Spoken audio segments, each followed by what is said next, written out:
Good morning all of you. Okay, चलिए कल की बात को आगे बढ़ाते हैं और आगे चल रहे हैं।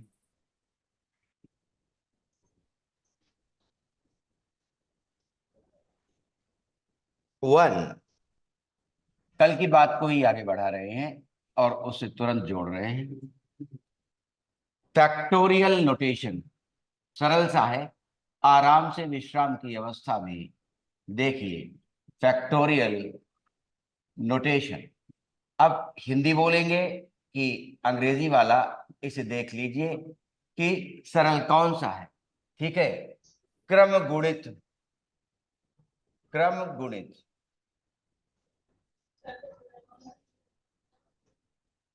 क्रम गुणित संकेतन नोटेशन,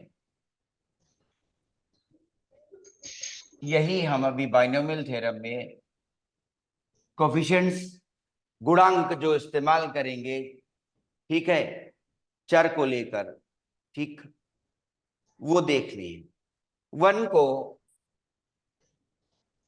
हम ले रहे हैं फैक्टोरियल वन, फैक्टोरियल वन, ये चिन्ह ऐसा ही चुना है।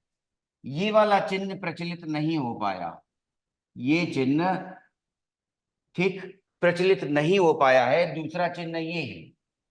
अब हम 1 into 2 को लिखेंगे, 1 into 2 को लिख रहे हैं, ठीक है, इंटू भी बना देते हैं, और फैक्टोरियल 2 लिखेंगे। फिर 1 into 2 into 3 को फैक्टोरियल 3 लिखेंगे। 1 into 2 into 3 को फैक्टोरियल 4 लिखेंगे। इस तरह से आप बहुत प्राकृत अंदाज में ये पहुंच सकते हैं। यहां कहा 1 into 2 into 3 और इंटू n तक चले आए। यदि n मान ली 10 है तो हम कहेंगे फैक्टोरियल 10, और नहीं तो n कोई अमुक प्राकृत संख्या है, ठीक, तो फैक्टोरियल n तक आएंगे। फैक्टोरियल n, ये वाला साइन प्रचलित है लिखावट में स्टूडेंट्स की, जो लेखनी से लिख रहे होते हैं। प्रिंटेड में किताबें ये लिख सकती हैं, लिखती रहती हैं, ठीक है, लेकिन ये लिखने में प्रचलित नहीं हो पाया। ठीक, क्लियर, लिखने में ये अधिक प्रचलित है क्योंकि आगे गामा फंक्शन भी आता है तो उसका चिन्ह ये बन जाता है। ठीक है, तो ये दोनों कोरिलेटेड रहते हैं, और जब हम 12वां पास कर लेते हैं तो इसके बारे में भी जान जाते हैं, गामा फंक्शन। ठीक है, और ये फैक्टोरियल फंक्शन के बारे में देख रहे हैं। ठीक है, सो 1 into 2 into 3 into so on, continued product, क्रम गुणित कंटिन्यूड प्रोडक्ट है। ठीक है, और वो फैक्टोरियल n बनाता है। फिर से देखो, अभी कक्षा 1 या 2 या 3 तक की ही बात हुई। अच्छा, अगर इस तरह से अंकों का गुणा क्रम में देखें, अगर इस तरह से अंकों का गुणा क्रम में देखें, और ये n प्राकृत संख्या है यहां पर, अभी n यहां अभी प्राकृत संख्या, ठीक है, क्लियर। तो क्रम गुणित संकेतन क्या कहेगा, देखो फिर से, अगर 1 तो factorial 1, 1 into 2 factorial 2, 1 into 2 into 3 factorial 3, 1 into 2 into 3 into 4 factorial 4। ऐसे ही अगर किसी अमुक प्राकृत संख्या तक जाना चाहें, मान ले हम 11 तक आ गए तो हम लिखेंगे फैक्टोरियल 11। ठीक है, हम 99 तक आ गए तो हम लिखेंगे फैक्टोरियल 99। ठीक है, अच्छा, अब ये हमें काम किस जगह आएगा, इसका नोटेशन बनेगा क्या, और फॉर्मूले क्या बनेंगे जिनसे हम बाइनोमियल थ्योरम लिखने के लिए गुणांक तुम्हें परिभाषित करना चाहते हैं। और पाठ उठाना पड़ा क्रमचय और संचय। तो क्रमचय और संचय पाठ की पृष्ठभूमि में मन में उठने वाले प्रश्नों को भी हमने जागृत किया था। ठीक है, कि इस पाठ की विषय सामग्री क्या हुआ करती है, तो फैक्टोरियल ये देख लिया। ठीक है, अच्छा, क्या इससे ये नहीं देख रहे हैं, देखो ध्यान से, क्या कि अगर हम ये लिख रहे हैं 1 into 2 into 3, तो 1 इंटू 2 इंटू 3 को फिर हम फैक्टोरियल 3 लिख सकते हैं, तो इसको फैक्टोरियल 3 लिखा, तब ये 4 अकेला बच गया, है ना। इस तरह से फैक्टोरियल 3 इंटू 4, तो ये आया कितना हमारे पास फैक्टोरियल 4 के बराबर, ठीक है। इसी तरह से अगर हमारे पास लिखा होता 1 इंटू 2 इंटू 3 इंटू 4 इंटू 5, तो हम उसे फैक्टोरियल 5 लिखते, लेकिन आवश्यकता के लिए हम इसे आसानी से लिख सकते हैं क्या, 5, और आगे जो बचे, इधर जो बचे वो कितने हैं, फैक्टोरियल 4, तो 5 इंटू फैक्टोरियल 4, ठीक है। तो जो प्राकृत संख्या हम क्रम गुणित संकेतन के लिए परिभाषित करना चाहते हैं, जैसे कि फैक्टोरियल 5, तो हम क्या लिख रहे हैं, 5 गुणा फैक्टोरियल 4, उससे एक कम, या हम क्या लिख रहे हैं, 4 गुणा फैक्टोरियल 3, या हम क्या लिख सकते हैं, ये देखिए क्लियर, 3 गुणा फैक्टोरियल 2, देखो जरा, 3 ये, तो ये 3, और ये जो बचा वो फैक्टोरियल 2 बच गया। तो इसी तरह क्या हम लोग फैक्टोरियल n में ये नहीं लिख सकते, n-1 उससे एक कम, ठीक है, ऐसा वाला, और n साथ में। तो अब ध्यान दें किस तरह से हम लोगों ने इसे लिखा, n और आगे जो बचेंगे n, तो ये हमने ले लिया अकेला, और इधर इसके पहले जो बच गए हैं वो कितने आए हैं, n-1 तक आए हैं। जैसे 5 फैक्टोरियल लिखते हैं तो हम 4 तक आते हैं, पहले 4 फैक्टोरियल लिख रहे हैं तो हम 3 तक पहले आए हैं, तो n फैक्टोरियल लिख रहे हैं तो उससे एक कम पहले आए हैं। अब हम क्या देखेंगे कि ये जो बने कितने बन गए, फैक्टोरियल n-1 बन गए, फैक्टोरियल n-1 बन गए, तो ये फैक्टोरियल n-1 लिख लिया, और ये फैक्टोरियल n। अब प्रश्न उठता है, आपका ध्यान शायद इधर जा रहा हो कि इन्होंने गणना 1 से शुरू की, क्रम गुणित संकेतन की, फैक्टोरियल नोटेशन की, ये बोलना कठिन रहेगा क्योंकि जटिल हिंदी हम दिन भर कम बोलते हैं, हम बोलचाल की भाषा में हिंदी का प्रयोग करते चले जाते हैं, तो जो पुस्तक में हिंदी लिखी रहती है उसके उच्चारण में जुबान उतनी ट्विस्ट नहीं होती, ठीक है, इसलिए ये आसान पड़ता है फैक्टोरियल नोटेशन, ठीक है।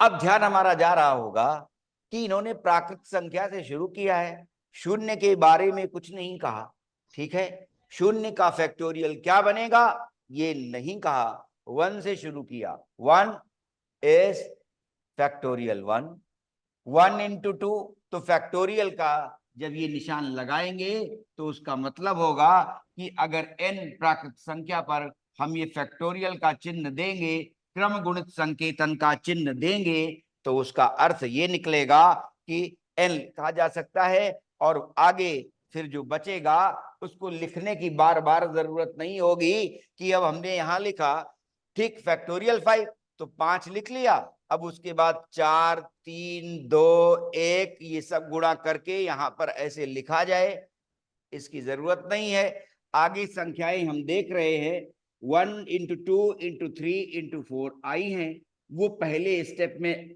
क्या हुआ, फैक्टोरियल 4 के रूप में परिभाषित है ऑलरेडी, इतना ऑलरेडी फैक्टोरियल 4 के रूप में परिभाषित था। अब चलिए विचार करते हैं कि आखिर फिर फैक्टोरियल 0 क्या रहा होगा, इसकी बात सोची जाए कि 0 का फैक्टोरियल क्या बनाए, ठीक है। तो 0 का फैक्टोरियल जब कई बार काफी पढ़े लिखे लोगों से पूछ लिया जाता है तो वो भी बता देते हैं कि हमें भी यही कह दिया गया था कि फैक्टोरियल 0 1 के बराबर होता है, हमने मान लिया था, ठीक वैसे कि सूरज पूरब में निकलता है और पश्चिम में अस्त हो जाता है, ठीक उसी तरह से हमें ये तो पता है कि फैक्टोरियल 0 1 होता है, लेकिन कैसे होता है ये बताया नहीं गया था। तो देखिए चलिए क्या फैक्टोरियल 0 क्या बन जाएगा, ठीक है, फैक्टोरियल 0 सोचे हम, चले अब n हमने प्राकृत संख्या कही थी, तो आपको 9th क्लास ध्यान होगा और 10th क्लास ध्यान होगा कि प्राकृत संख्या जब हम ये वाला सेट ले रहे हैं, सेट ऑफ नेचुरल नंबर्स, तो कहां से शुरू होता है? 1 से। Counting numbers are natural numbers, जिनसे हम गणना शुरू करते हैं वो प्राकृत संख्याएं कहलाती हैं। 1 2 3 एंड सो ऑन, ऐसे चला। ठीक है, प्राकृत संख्या। तो हमने प्राकृत संख्या का क्रम गुणित संकेतन निकाला या परिभाषित किया। प्राकृत संख्या का क्रम गुणित संकेतन फैक्टोरियल नोटेशन निकाला या परिभाषित किया। अब प्रश्न उठता है कि शून्य तो प्राकृत संख्या नहीं होता। याद रहे, शून्य प्राकृत संख्या नहीं है। क्यों? शून्य से गणना शुरू नहीं की जाती। ये 1 सेब, 2 सेब, 3 सेब, 4 सेब ऐसे गिनना शुरू कर देते हैं। 1 सेब इधर रख लें और कहें शून्य, फिर 1, है ना। अब 1 शून्य के नाम से था और 1 1 के नाम से था, तो 2 हो गए। ठीक है, लेकिन हम गिनेंगे क्या? 1, ये तो गलत हो गया। ठीक है, तो शून्य को अनुभूति में जरूर लाइए, धीरे धीरे करके शून्य को अनुभूति में अवश्य लाइए। ठीक है, अनंत को भी अनुभूति में लाना है। ठीक है, रियलाइज करना है कि ये क्या कर पा रहा है। इसे क्यों कहा जाता है कि ये धनात्मक भी नहीं है, ऋणात्मक भी नहीं है। तो अब शून्य प्राकृत संख्या नहीं है, चाहे परिभाषा से मान ले या हल्का सा परिभाषा को अनुभूति में भी ले आए, तो पता चलेगा कि शून्य प्राकृत संख्या, चाहे ये कहे अवधारणा से नहीं मानी गई है या परिभाषा से नहीं मानी गई है, लेकिन अवधारणाएं और परिभाषाएं भी वास्तव में अनुभूत ज्ञान ही हुआ करती हैं। अवधारणाएं और परिभाषाएं भी अनुभूत ज्ञान ही हुआ करती हैं। रियलाइज्ड नॉलेज, अनुभूत ज्ञान। ठीक है, तो शून्य तो प्राकृत संख्या नहीं है। और यहां पर हम प्राकृत संख्याओं का क्रम गुणित संकेतन परिभाषित करना चाहते हैं। तो फिर शून्य का क्रम गुणित संकेतन फैक्टोरियल नोटेशन में जवाब क्या होगा? सभी पढ़े लिखे जानते हैं क्या फैक्टोरियल 0 1 के बराबर होता है, लेकिन हमें मालूम है और ये ज्ञात नहीं है कैसे होता है। चलिए सरल सी गणित देख लेते हैं और कोशिश कर लें क्या 11वां आ रहा है। तो धीरे धीरे अब स्वागत कक्षाएं पूरी हो रही हैं और हम 11वें के प्रवेश द्वार पर पहुंच रहे हैं। हम 11वें के प्रवेश द्वार पर पहुंच रहे हैं और जैसे ही प्रवेश द्वार खुलेगा, विषय अपनी विषय वस्तु को लेकर प्रकट होगा। ये बात आई। चलिए सोचा जाए। अब जब प्राकृत संख्या के लिए एक क्रम गुणित संकेतन परिभाषित होना है, फैक्टोरियल जब हम देख रहे हैं कंटिन्यूड प्रोडक्ट इस तरह से डिफाइन किए गए हैं, तो 1 पर रेस्ट्रिक्शन लगा है कि ये नेचुरल नंबर से शुरू होगा। तो जब नेचुरल नंबर से शुरू होगा तो ये जो जनरल आइडिया लिया है, जनरल फॉर्मुलेशन जो किया है, उसमें n बराबर 1 लिख के देख लेते हैं। n बराबर 1 लिख के देख लेते हैं। तो n बराबर 1 लिख के देख लेते हैं, क्या बना? n बराबर 1 ले लिया। क्यों? उतना तो परिभाषा का जो स्वरूप डेवलप हो रहा है, विकसित कर रहे हैं परिभाषा। ठीक है, तो इन जनरल हम ये कह सकते हैं कि इस वाले स्टेटमेंट में, इस वक्तव्य में, ठीक है, क्या हम तथ्यपूर्वक 1 रख सकते हैं? n is equal to 1। जब n इज इक्वल टू 1 लिखेंगे तो फैक्टोरियल 1 हो जाएगा। विश्राम की अवस्था में रहिएगा, लगातार बोल रहा हूं, कुछ कठिन हो रहा होगा। 1 फैक्टोरियल, अब यहां भी 1 लिख दिया और अब 1 माइनस 1 क्या हो गया? फैक्टोरियल 0 हो गया। n माइनस 1 है, n की जगह हमने 1 लिख दिया है, तो 1 माइनस 1 फैक्टोरियल 0 हो गया। अब हमें फैक्टोरियल 0 का मान चाहिए था। फैक्टोरियल 1, फैक्टोरियल 1 1 है, तो फैक्टोरियल 1 1 है। 1 और ये इधर आया तो 1/1 हो गया और वो 1 हो गया और वो इधर फैक्टोरियल 0 बच गया। तो आपने देख लिया कि फैक्टोरियल 0 1 होता है।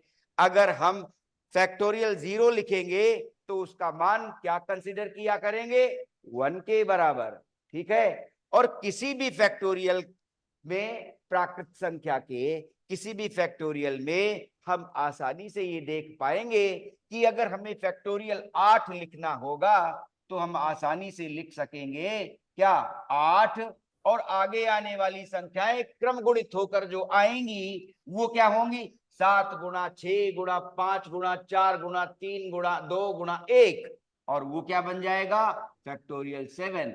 तो इस तरह से हम ये भी देख पा रहे हैं क्या, कि बड़े फैक्टोरियल में छोटा फैक्टोरियल छुपा रहता है, बड़े फैक्टोरियल में छोटा फैक्टोरियल निहित रहता है, बड़े फैक्टोरियल में छोटा फैक्टोरियल निहित रहता है। फैक्टोरियल 5 में 5 गुणा 4 फैक्टोरियल है, और फैक्टोरियल 4 में 4 गुणा 3 फैक्टोरियल है, फैक्टोरियल 3 में 3 गुणा 2 फैक्टोरियल है। इसी तरह से इस बात को फिर रिपीट कर रहे हैं कि बड़े फैक्टोरियल में छोटा फैक्टोरियल निहित रहता है। फैक्टोरियल 8 में 8 गुणा फैक्टोरियल 7 इस संकेतन से, इस नोटेशन से लिखा जा सकता है। तो अब आसान सी बात हो गई। और कक्षा 3 या 4 के बीच, कक्षा 3 या 4 के बीच हमारी क्लास आ गई इस समय कि अगर फैक्टोरियल नोटेशन, क्रम गुणित संकेतन की परिभाषा हम 11वें में देखना चाहते हैं तो पता चला कि उसकी विषय वस्तु कक्षा 3 और 4 के आसपास जाकर व्यवस्थित हो रही है। ठीक है, देखिए ये अब 1 मिनट विश्राम के साथ इसे देख लीजिए और लिख लीजिए। जो कुछ हमने बोला है उसे अपने मन से आपने जो कुछ समझा है लिख लीजिए इतना, फिर अगला पन्ना पलट दें। ठीक है, संक्षेप में लिख सकते हैं। इसमें क्या लिखा, फैक्टोरियल, तो फैक्टोरियल n हम लिखेंगे कितना, ये जो लिखा था फिर से क्या, ये आया 1 इंटू 2 इंटू 3 इंटू 4, और ये गणना चली गई क्रम गुणित होकर कहां तक, n तक। ठीक है, इससे मैं एनसीआर निकालूंगा और एनसीआर निकाल करके, ठीक है, फिर बाइनोमियल थ्योरम पर आ जाएंगे। ठीक है, क्लियर। हमने उदाहरण लिया था कि 3 मित्र हैं और 3 सीट को हमने नंबर डाल दिया है 1 2 3 या ABC, और मित्र है PQR। तो ये कितनी तरह से बैठ सकते हैं, इसके लिए हमने तुम्हें फंडामेंटल प्रिंसिपल ऑफ काउंटिंग बताया था कि अगर एक क्रिया m तरह से होती है और दूसरी क्रिया n तरह से होती है तो दोनों क्रियाओं को मिलाकर, ठीक है, कितनी तरह से क्रिया हो सकती है, इसके लिए हमने आपको सिखाया था m इंटू n तरह से हो सकता है। तो फंडामेंटल प्रिंसिपल वहां पर हम रिकॉल करने जा रहे हैं दूसरे पन्ने पर। ठीक है, अभी हटा रहे हैं, ध्यान से देख लीजिएगा और मन में संक्षेप में रख लीजिएगा। तो देखिए क्या, ये दूसरा पन्ना आया और उसमें कह रहे हैं क्या कि फैक्टोरियल n जान गए। अब हमने कहा कि फंडामेंटल प्रिंसिपल ऑफ काउंटिंग जो हमने लिखा था, फंडामेंटल प्रिंसिपल, ठीक है, फंडामेंटल प्रिंसिपल ऑफ काउंटिंग, ठीक है, गणना का, ठीक, फंडामेंटल प्रिंसिपल, आधारभूत principle of counting. Fundamental principle of counting क्या सिखा रहा है, यदि एक क्रिया, ठीक है, m तरह से हो सकती है, एक क्रिया है A, ठीक है, और एक क्रिया है B, अगर वो n तरह से हो सकती है तो दो क्रियाएं, अब इनको कंबाइन कर दें कि तो क्रिया A B मिलाकर, ठीक है, जैसे घर के अंदर आना और बाहर निकलना, अंदर आना एक क्रिया और बाहर निकलना दूसरी क्रिया। ठीक है, घर के 2 गेट हैं, ठीक, इस तरह से, तो एक गेट से अंदर जाना और फिर किन्हीं दोनों में से बाहर निकलना, तो अंदर जाकर बाहर निकलना एक कंबाइंड क्रिया हो गई। और एक क्या था, अंदर जाना, बी क्या था, बाहर आना। तो अब अगर अंदर जाकर बाहर आए तो फिर कंबाइंड क्रियाएं हम देखें कैसे मानी जाएंगी, और वो दिखा चुके थे कि वो एम एन प्रोडक्ट के बराबर होंगी। ठीक है, और ये दिखा दिया था कि अगर किसी गेस्ट हाउस में 1 2 और 3, 1 2 और 3 गेट हैं, ठीक है, क्लियर, 3 तरफ स्ट्रीट्स हैं और तीनों तरफ गेट्स हैं, ठीक है। तो पता चला कि इसके अंदर जाना था एंट्रेंस और बाहर निकलना था एग्जिट, ऐसा। तो अंदर जा सकते हैं 3 तरह से, माने किसी भी गेट से। इसी तरह से एग्जिट क्या है, 3 तरह से, हम फिर किसी भी गेट से बाहर निकल सकते हैं, हमने ये दिखाया था। फिर इसका मतलब ये आया कि अगर अंदर गए और बाहर निकले तो अंदर जाकर बाहर निकलने के कितने तरीके हैं। तो पता चला अंदर जाने में 3 गेट्स इस्तेमाल कर रहे हैं, 1 2 एंड 3। हर गेट के करस्पॉन्डिंग एग्जिट बाहर निकलना कितनी तरह से है, 3 तरह से है ना। हर एक के साथ 3 तरह से बाहर निकल सकते हैं, ठीक है। तो पता चला ये वास्तव में 3 गुणा 3 9 तरह से अंदर जाना और बाहर आना है। कैसे, देखो जरा 9 तरह से। गेट 1 से गए थे, गेट 1 से ही बाहर निकल आए, या 2 से बाहर निकल आए, या 3 से बाहर निकल आए। तो देखो ये अलग अलग घटनाएं हैं ना, अलग अलग क्रियाएं हैं। क्या, एक गेट से जाना, एक से ही निकलना एक तरह का है। फर्स्ट गेट से जाना, सेकेंड गेट से निकलना एक तरह का है। फर्स्ट गेट से जाना और थर्ड गेट से निकलना एक तरह का है, अलग अलग तरह का ना, ठीक। इसी तरह से अगर गेट नंबर 2 से एंट्री लेते तो उसमें पहले से निकलना एक क्रिया है, दूसरे से निकलना दूसरी क्रिया है, और तीसरे से निकलना तीसरी क्रिया है।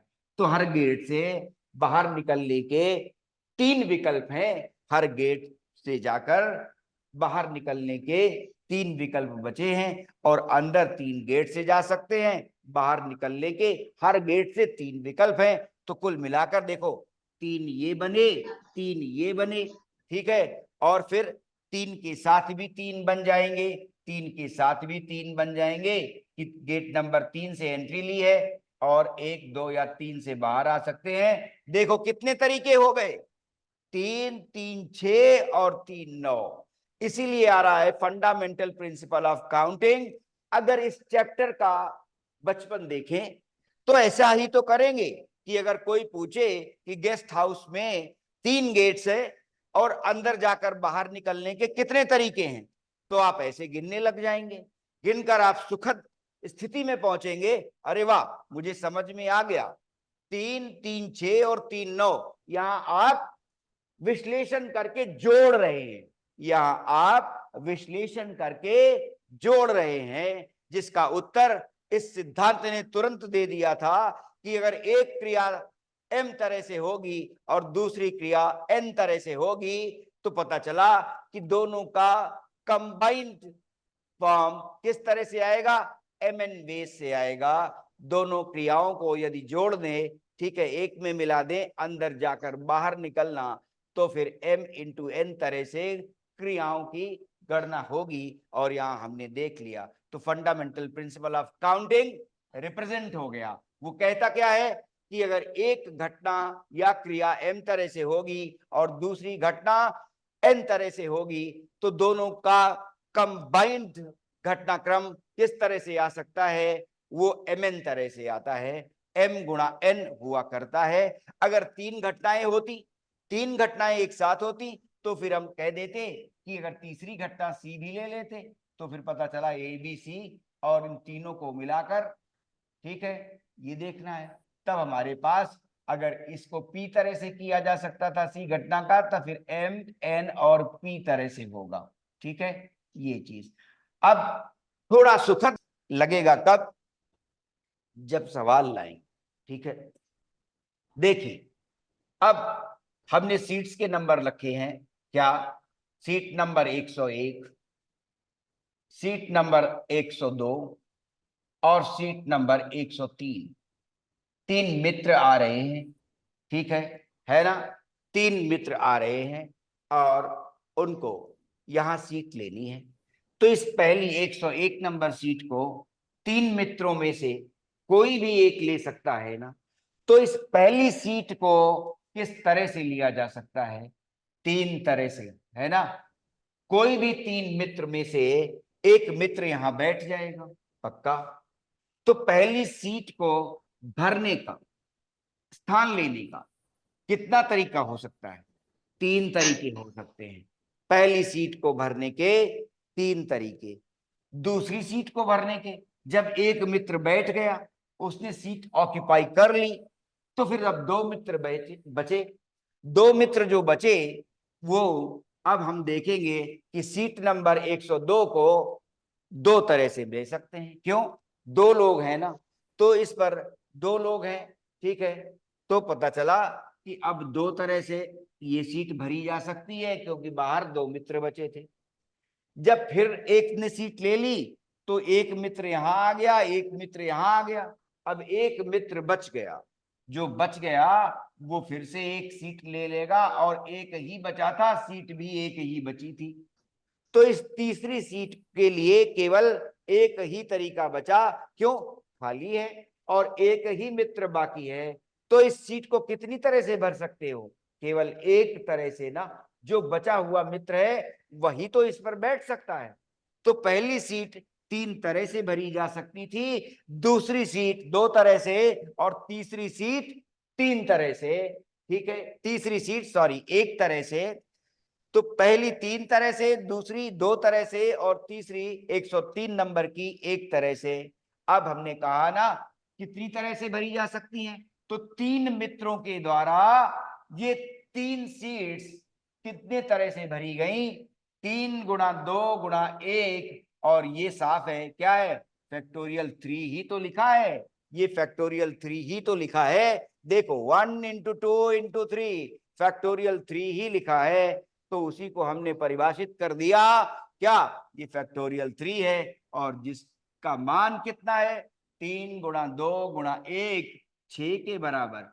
तो साफ देख लीजिए अच्छी तरह से कि अगर इन मित्रों के नाम रख दें, ठीक है, और इन मित्रों के नाम रख दें, तो 6 तरह से ये कुर्सियां भरी जा सकती हैं। बार बार अलग अलग फोटोग्राफ आ जाएगा 6 तरह से। कैसे? यहां पर कोई बैठा, फिर उसकी जगह फिक्स हो गई। अब यहां पर कोई बैठा, यहां पर कोई बैठा, तो 6 डिफरेंट फोटोग्राफ्स मिलेंगे। 6 डिफरेंट फोटोग्राफ्स आ गए। ये गणना करना था कि अगर हमारे पास 3 स्थान है, और 3 स्थान के साथ हमें वो 3 स्थान 3 व्यक्तियों या मित्रों के भरने हैं, तो हमारे पास 6 तरह से उन स्थानों को भरा जा सकता है। ठीक है, क्लियर? अब देखिए यहीं पर जो फैक्टोरियल नोटेशन लिया था उसे परिभाषित कर दें कि अगर हमारे पास n कुर्सियां हो, n कुर्सियां हो, n कुर्सियां, तो n कुर्सियां हैं, और n कुर्सियों में n लोग बैठने हैं। ठीक है, n कुर्सियां हैं और n लोग बैठने हैं। तो अरेंजमेंट, सीटिंग अरेंजमेंट कैसा आएगा? p, p कहते हैं परम्यूट करने को। परम्यूट अंग्रेजी वर्ड जो सरल अंग्रेजी में आता है अरेंज। परम्यूट का अर्थ निकलेगा अरेंज। ठीक है, अरेंज करना। ठीक है, तो परम्यूट जब करेंगे और अरेंज करेंगे, तो n कुर्सियों में n लोगों को, है ना, सीटिंग प्लान में अरेंज करना है। तो NPN, 3 कुर्सियां 3 मित्र, माने 3P3। n कुर्सियां और n मित्र, NPN। P माने परम्यूट करना, माने अरेंज करना। तो माने कितने क्रम बनेंगे? वर्ड लिया था क्रमचय, पाठ का नाम है क्रमचय एवं संचय। तो क्रमचय और संचय, तो पहली परिभाषा क्रमचय की निकलने जा रही है। क्या? यदि 3 कुर्सियां थी और 3 मित्र थे, तो उनका क्रमचय, बैठने का क्रम कितनी तरह से व्यवस्थित होगा, कितनी तरह से घटित होगा? 3 मित्र हैं, 3 कुर्सियां हैं, तो उनके सीट लेने के कितने क्रम बन सकते हैं डिफरेंट? तो पता चला 3P3, और वो क्या है? फैक्टोरियल 3। ठीक है, तो NPN जो बना था वो इसी तरह से तो लिखेंगे कि n में n तरह से, फिर उससे एक कम में अगली वाली में, ठीक, n-1, फिर अगली वाली में n-2, फिर अगली वाली में n-3।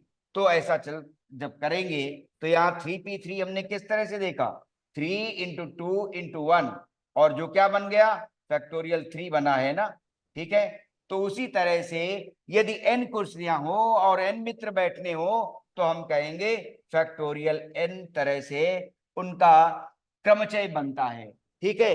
कितने क्रम होंगे n कुर्सियों में, n मित्रों के बैठने के कितने क्रम होंगे, वो क्रमचय परिभाषित कर रहा है। क्या, n कुर्सियों में n मित्रों के बैठने के कितने क्रम बन जाएंगे, वो क्रमचय परिभाषित कर रहा है। n से n कुर्सियां हैं और n मित्र हैं, तो उनके सीटिंग प्लान को अरेंज करने में कितने क्रम बन जाएंगे, वो फैक्टोरियल n होंगे। यहां दिख रहा है, ये बात थी npn। अब फॉर्मूला लिख लीजिए npn का, ठीक, फैक्टोरियल n बनने जा रहा है। अब npr का फॉर्मूला लिखिए। क्यों, अब अभी तो मन में बात उठ सकती है, जितनी कुर्सियां हैं उतने ही मित्र ले ले रहे हैं, तब कह रहे हैं npn, जितनी कुर्सियां हैं उतने ही मित्र ले रहे हैं, ठीक है। तो npn था। अब मान लो ऐसा हो, 3 कुर्सियां हो और केवल 2 मित्र हो, तो नया क्रम आएगा। सोचो जरा कैसे, अगर 3 कुर्सियां थी और मित्र केवल 2 हैं तो क्या होगा, अगर तो यहां और यहां बैठ गए तो पहली वाली कुर्सी खाली रह गई, और अब जब तस्वीर लेंगे तो उसमें क्या दिखेगा, पहली वाली कुर्सी खाली है। फिर देखें, ऐसा हो सकता है एक पहली पर बैठ गया और एक तीसरी पर बैठ गया, तब आप कहेंगे ये फोटोग्राफ डिफरेंट है। तब आप कहेंगे, ध्यान देना, तब आप कहेंगे कि ये फोटोग्राफ डिफरेंट है। क्यों, तब कहेंगे कि बीच वाली कुर्सी खाली है ना, है। इसी तरह से अगर वो पहली और दूसरी पर बैठ गए तब आप कहेंगे कि ये तीसरी वाली कुर्सी खाली है, ये तस्वीर भी अलग ही कहलाएगी, ठीक है ना। तो हर बार एक कुर्सी खाली रह जा रही है। अगर 3 कुर्सियों पर 3 मित्र बैठने की जगह 2 मित्र बैठाने हैं तो एक कुर्सी खाली बच रही है, और जिस समय एक कुर्सी खाली बची उस समय भी 2 तस्वीरें ली जा सकती हैं अलग अलग। कैसे, ठीक है, यहां पर नयन बैठ गया और यहां पर अरुण बैठ गया, ये लोग अपनी सीट बदल सकते हैं कि यहां पर अरुण बैठा और यहां पर नयन बैठा, दाएं और बाएं, तो फिर दूसरा फोटोग्राफ आ गया, ठीक है।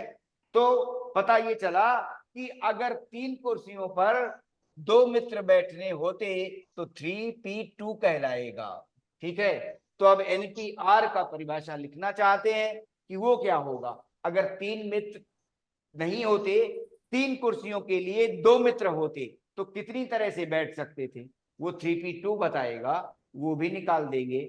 और आपको लग रहा है कि आप फिर से जान गए कैसे, एक कुर्सी खाली रहती है तो पता चलता है कि ये मित्र दोनों बैठ गए, लेकिन बाएं और दाएं ये कर सकते हैं, तो एक कुर्सी खाली रहने पर 2 तरीके आ जाते हैं।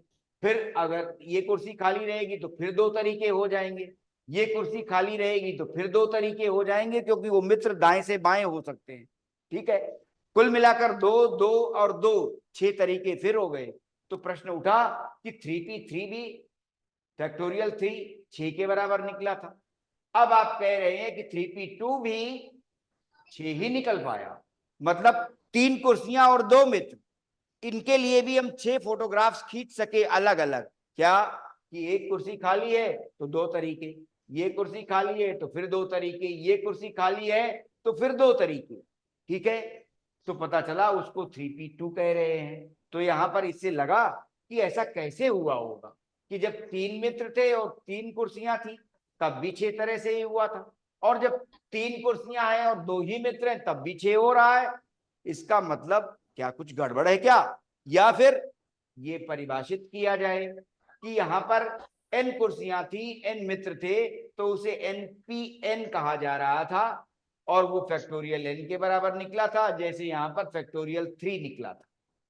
अब अगर n कुर्सियां हैं और r मित्र हैं तो फॉर्मूला बन रहा है factorial n upon factorial n minus r। देखो n p r factorial n upon factorial n minus r. तो 3p2 देखा जाए क्या बनेगा, factorial 3 upon n minus r. N 3 है, आर 2 है, तो 3 में से 2 चले गए, फैक्टोरियल 1 बचा। फैक्टोरियल 1 का मान 1 था, तो यहां क्या बचा, केवल फैक्टोरियल 3 बचा। और फैक्टोरियल 3 यहां भी था जब 3 मित्र और 3 कुर्सियां, और फैक्टोरियल 3 यहां भी आया जब 3 कुर्सियां और 2 मित्र। तो फॉर्मूले से आया है, इसलिए संदेह की कोई आवश्यकता नहीं रह गई। क्यों, फॉर्मूला बता रहा है। और हमने गिनकर भी देख लिया कि एक कुर्सी जब खाली है और 2 मित्र बैठ गए तो दाएं बाएं हो जाएंगे। इसलिए 2 तरह से फिर वो मित्र एक कुर्सी खाली होने पर बैठ सकते हैं। तो आपने ये दृश्य देखा क्या, कि अगर n कुर्सियां हैं और n मित्र बैठने हैं तो उसे फैक्टोरियल n के रूप में देखा गया। परिभाषा दी गई कि n कुर्सियां, n स्थान, ठीक है, रो में ऐसे, और n मित्र, तो पता चला कि n तरह से उनका क्रमागत संचय आ जाता है। ठीक है, क्लियर। और उसे क्रमचय कह रहे हैं, परम्यूटेशन। क्रमचय किसे कह रहे हैं, परम्यूटेशन। परम्यूट से बना परम्यूटेशन, ठीक है, परम्यूटेशन यूं आया। ठीक है, तो क्रमचय की बात आ गई। फॉर्मूला क्या बना, NPR is factorial n upon factorial n minus r. ठीक है, क्लियर। ये बात बनी, अच्छी तरह से समझ गए। 3 प्लेट्स, इसको इस तरह से देख लीजिए, 3 प्लेट्स और 3 फल की जगह अगर 2 फल ले लें, ठीक है, तो अब बार बार एक प्लेट खाली दिखेगी ना, प्लेट्स 3 है, एप्पल ऑरेंज बनाना में से 2 फल ले लिए, एप्पल एंड ऑरेंज, प्लेट्स 3 है। तो जब हम एप्पल और ऑरेंज रख देंगे तो एक प्लेट खाली बच जाएगी। तस्वीर आई, एप्पल ऑरेंज खाली प्लेट। और फिर से इन्हें इंटरचेंज कर दिया तो ऑरेंज एंड एप्पल अगेन खाली प्लेट आ गई। ठीक है, तो 2 तरह से हो गया। इस तरह से मन में चित्रित कर लीजिए और NPN और NPR परिभाषित हो गया। अब NPR जनरल है, ठीक है, ये लिखिएगा कि NPR जनरल है, फैक्टोरियल n और फैक्टोरियल n माइनस आर। तो देखा क्या, 3p3 फैक्टोरियल 3 बन गया। 3p2 कैसे लिखा जा रहा है, factorial 3 upon n minus r, denominator 3 में से 2 चला गया, 1 बचा, उसको फैक्टोरियल 3 के रूप में देख पाए। थोड़ा कठिन हो रहा होगा, परेशान नहीं होना है। ठीक है, क्लियर। अभी फिर से विश्राम की अवस्था में इसे ध्यान से देख लो और संक्षेप में या विस्तार में जैसी आपकी इच्छा हो वैसा लिख लीजिए, लिखिए, फिर आगे बढ़ जाएंगे NCR पे।